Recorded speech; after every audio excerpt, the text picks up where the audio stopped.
Armstrong கொலை வழக்கில் கைதாகி மரணமடைந்த பிரபல ரவுடி நாகேந்திரன் உடலை மருத்துவர் செல்வகுமார் தலைமையில் பிரேத பரிசோதனை நடத்தி வீடியோவாக பதிவு செய்ய சென்னை உயர்நீதிமன்றம் உத்தரவிட்டுள்ளது.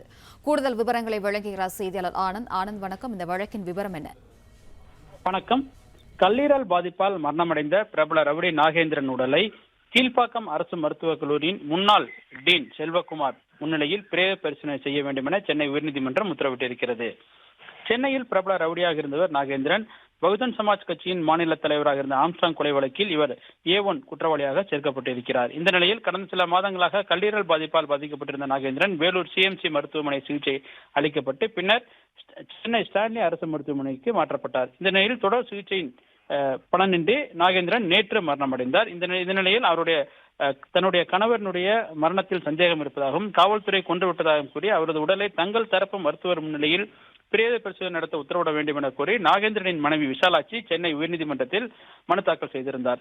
இந்த வழக்கு உயர்நீதிமன்ற நீதிபதி சதீஷ்குமார் முன்பாக விசாரணைக்கு வந்தது.